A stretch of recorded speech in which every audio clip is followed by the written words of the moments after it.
ባለፈው እንግዲህ እንዳሳየናችሁ እንዴት አድርገን በቅመም እንደፈጨ ነው ይሄን በርበሬ ታውቃላችሁ። አሁን ይሄን በርበሬ ደልዞ ማስቀመጥ ድልሁን ለመስራት ማለት ነው። አንደኛ ድልሁ ተሰርቶ ሲቀመጥ የማቃጠል ባህሪው እየቀነሰ ይመጣል። ሁለተኛ ቅመሙ እያደር ይወጣል ማለት ነው እና እሸት ነው የሚለው በጣም አሪፍ ነው። እንዲያርጎ ማስቀመጡ ክፋት የለውም።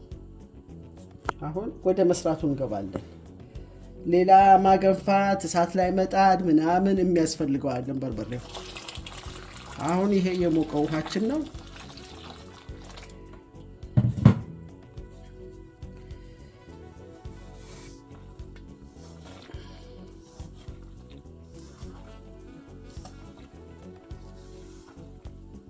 አሁን እናቶቻችን ሲሰሩ በጠላ ይሰሩታል። ይሄን በጠላ ሰርተው በእንስራ ውስጥ ይደረግና አፉ ምርግ ተደርጎ ይቀመጣል። ፍሪጅ እንኳን የላቸው።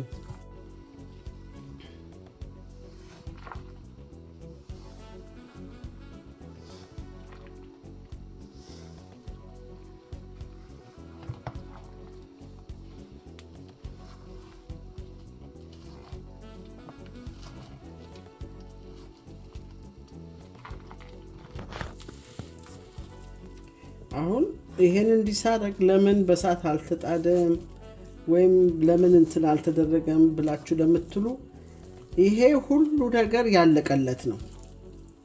እሳት ላይ የሚጣደው ያልታመሰ ቅመም ያልገባ ያልተደለዘ ሲሆን ነው ሁሉን ነገር ከቶ በእሳቱ ላይ የሚበሰለው ማለት ነው። ነገር ግን ይሄኛው ሁሉ ነገሩ ተስተካከለ፣ ቅመሙም ሁሉ ነገሩ ልክ የኢትዮጵያ በርበሬ በሉት።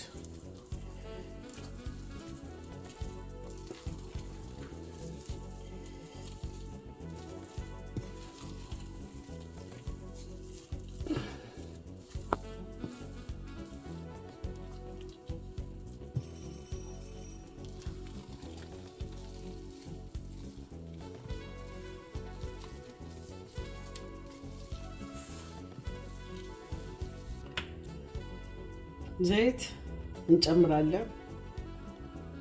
ዘይት የምንጨምርበት ምክንያት እንዳሻግት ነው።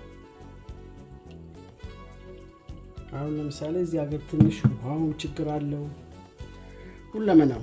አሁን ይሄ ሲቀመጥ እንዳይሻግት በዘይት እንደዚህ ቢደረግ በቃ አሪፍ ነው የሚሆነው።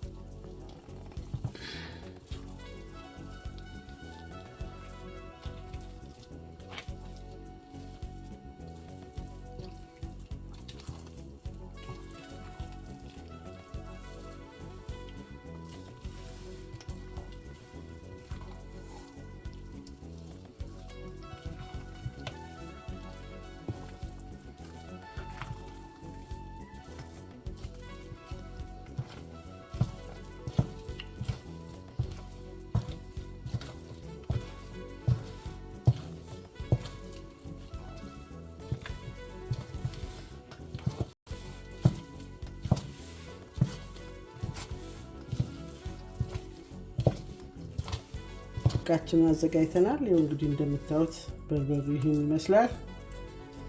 አሁን ወደ ዕቃችን እንከታለን ማለት ነው።